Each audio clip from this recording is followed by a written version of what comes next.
В Душанбе задержан Шокирджон Хакимов. Оппозиционный политик, заместитель председателя социал-демократической партии, был одним из последних открытых критиков президента Эмомали Рахмона внутри Таджикистана.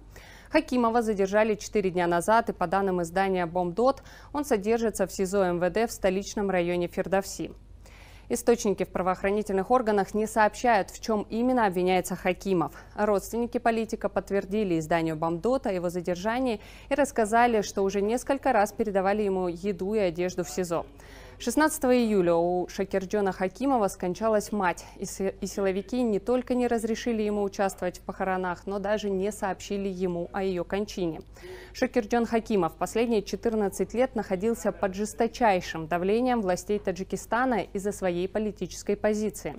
Он неоднократно принимал участие в парламентских выборах, но, как сам рассказывал, из-за фальсификации результатов голосования проигрывал провластному кандидату. Шокирджон Хакимов является доктором юридических наук и считается одним из лучших специалистов в области конституционного права в Таджикистане. Но, несмотря на это, его никуда не брали на работу, а местные вузы отказывались с ним сотрудничать. Шокирджон Хакимов муовини аввали раиси ҳизби социал-демократи Тоҷикистон дар ҳамин маҳалла зиндагӣ мекард. рӯзи 18 июл хабарнигорони радиои озодӣ ба манзили ӯ рафтанд, вале наздиконаш аз суҳбат дар бораи ӯ худдорӣ карданд. аммо як манбаи огоҳ аз қазия ба радиои озодӣ гуфт, Шокирджон Хакимов рӯзи ҷумъаи 12 июл ба бозпурсӣ даъват шуд ва аз он вақт дигар ба хона барнагашт. эҳтимол меравад ин даъват аз тарафи додситонии кул ба амал омада бошад. Шокирджон Хакимов дар маросими ҷанозаи модараш натавонистааст ширкат кунад ва ҳамчунин садҳо номаи тасаллӣ ва ё ҳамдардӣ даробинем. ҳеҷ мумкин нест ки мо таърихи худамонро нест кунем. давлат таърих дорад. зиндагии худамон пешниҳод мекунам ва омадани ман ба ҳизби демократам бисёр аъзои ҳизб собиқадоро боварам надоштанд, лекин ман исбот кардам ки ман ҳизб парлумонӣ шуд. як мо эълон кардем ки ҳизби демократи Тоҷикистон ҳизби оппозитсиони конструктивӣ, яъне бо ҳама азҳоб кор мекунем, бо ҳама табақаҳои ҷомеа кор мекунем, алалхусус бо ҳукумат, ба ҳизби ҳукмрон. барои чӣ? нуфузи бештар дорад. сохторҳои идораи давлат дар дасти ҳизби ҳукмрон ва ҳукумат аст. барои чӣ бо ин мо кор накунем? лекин новобаста аз ин, аз таҷрибаи парлумонии ман медонед ки ман тамоми нуқтаҳое ки новобаста аз ӯ шахсият ки аст, мансуб ба ки аст ва хештавори ки аст, мансуб масалан як вазорат як шахсият ки аст, ман бисёр интиқоди сахт мегирифтам ва пуштибонӣ аз мардум ва аз манфиатҳои мардум мекардам. чӣ корти пластикӣ буд, чӣ интернет буд, чӣ дар соҳаи банк, қарзҳо буд. буд хеле мавзӯъҳои зиёде буд ки мо дар муқобили ҷараёни ҳамин ҳукумат мо камбудиҳои зер сохтора гуфтем, барои ислоҳ пешниҳод кардем. пас куҷои мо ҳамин ҳукуматӣ аст? кадои ҳамин ма агар мо ҳукуматӣ бошем, хати муайян кашида шудааст ки аз ҳамон хати сурх гузашта наметонед, то ҳамон хат метавонед танқид кунед. хати сурх кадом аст ки вақте ки ман истеъфои як вазира пешниҳод мекунам, вақте ки ман масалан як сохтора пурран зери танқид мегирам ки ҳамин кори ҳамин масалан барномаи мо. خب محترم سید جعفر عثمانزاده، گذشتن حاکمیت از پدر به پسر سلاله سازی یا نظام پادشاهی مگر نیست؟ در این باره نظرتون چی است؟ از شما شروع میکنیم. مرحبا. سلام درود بر شما و با استاد شکرجان حکیموف و بینندگان عزیز. ببینید قانونگذاری جمهوری تاجیکستان برای هر یک فرد، هر مثلا حزب‌های سیاسی، تشکیلات‌های و جمعیتی که مثلا دیگر طلبات قانون معین میکند حقوق داده است که پیشنهاد کنند. هنوز یگان مثلا از طرف حزب خلقی دموکراتی، از طرف شخصا پرزیدنت یا حکومت یگان اقدام، یگان اعلان نیست که برای پرزیدنت آینده یعنی رستم امامعلی پیشنهاد کرده می شود. دولت‌هایی که نظام سیاسی نامکمل دارند یا رژیم سیاسیشان اتوریتری، توتالیتری یا خودکامه می باشند، با استفاده از اصولهای غیر مشروع با پیوندان و فرزندانشان یا با آنهایی که رابطه کورپسیونی دارند شرایط مساعد را جهت اشغال وظیفه منصب پرزیدنتی به وجود آورده. به همین وسیله اشتراک شهروندان را در حیات سیاسی و اداره دولت فوق‌العاده محدود میکنند که پیامدهای منفی نیز داشته است. خونی جگر میشوید، ولی وقتی که یه روزی سخت براتون میاد باید اونا برخیزن از شما پشتیبانی کنن، این پشتیبانی نمیبینید. ببینید همین هفته نامه‌های آزادگان بود، هفته نامه نگاه بود، ملت بود، ملت حالی هم در شکل اینترنتی وجود دارد. ببینید اینها همیشه از درد مردم میگفتند، از درد مردم میگفتند، خودشون رو در بلا میگذاشتند ولی از درد مردم میگفتند. ولی وقتی که اینها بسته شد، این مردم هیچ کدومش نامد اعتراض بکنند که چرا این نشریه ها که از درد ما میگفتند، از ما جانبداری میکردند، صدای ما بودند، چرا بسته شدند؟ این هم باعث میشود که روشنفکرای ما کمی دلسرد باشند از مردمشان. ولی اصلا برگردیم اینکه مردم در این حال هستند، این گونه مردم هستند، باز هم گناه خودی روشنفکرها است. و مثل من بعضی یک روا هستند که به هیچ نگاه کاره که حرفش ادامه میتید، حرفش همیشه میگوید. من بعضا وقت تنها برای تسکین دل خودم میگویم. من میدونم که هیچ تأثیری ندارد، ولی برای تسکین دل خودم میگویم. خب یا وقت گفتم که همین قورباغه وقتی که پخش میکنید وقت میگوید ما انسانیم، چرا در زیر اینقدر همین فشارها ما باید لبی بسته گردیم؟ من این چیزا بیشتر چیزایی که میگویم از بیهقی بسیار مثال زیبا میارن عبدالخلیل. هر چیزی که نوشتن مستند است، یعنی از دیده و از شنیده ها و از اون چیزی که ایشان تجربه کرده.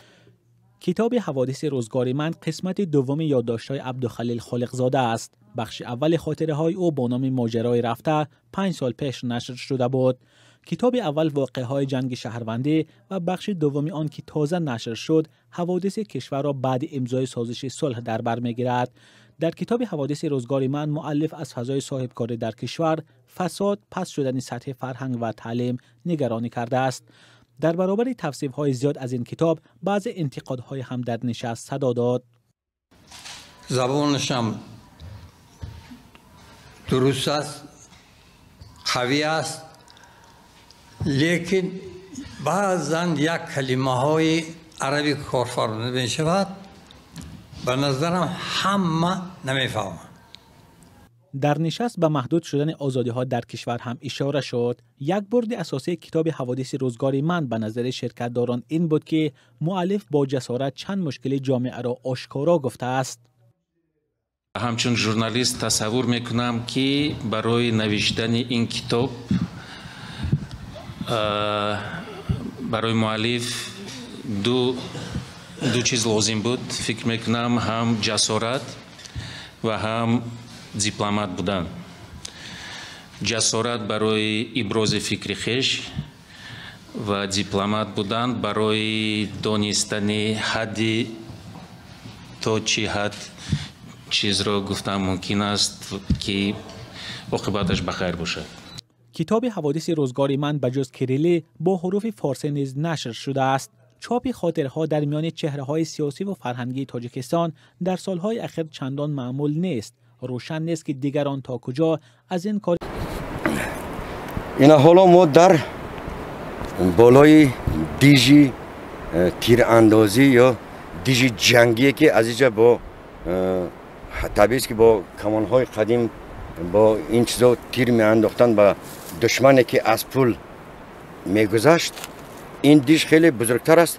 این دیجی دیگری هست که بزرگتر است. اونجا دیجی پستر و در اونجا در نزدیک در سر پول بود.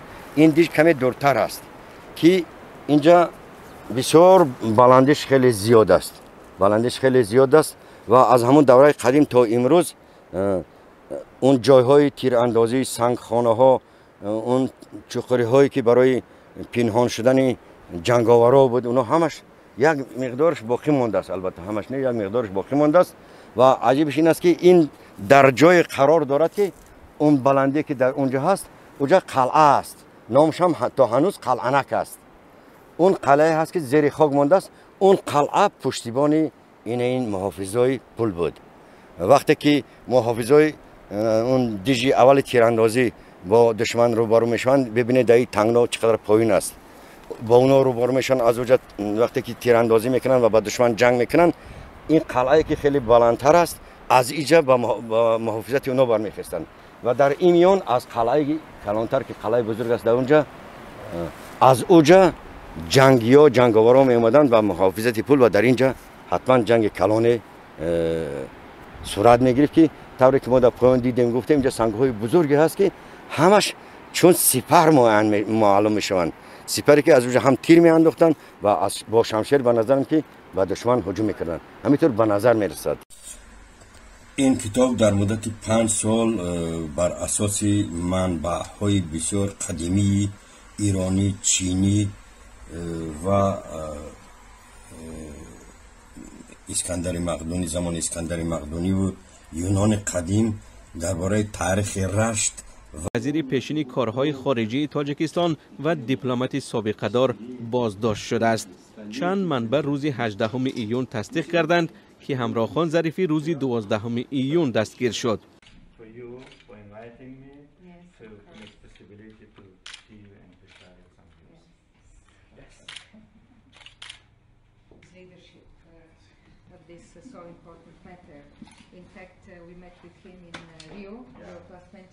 Organizing this important meeting, and not only this, because I know that you will continue also to lead. We are working in order to put a very strong message during this conference. I'm really very honored to present this award. This is the UNESCO Gold Medal in honor of Maulana Jalaluddin Balkhi Rumi.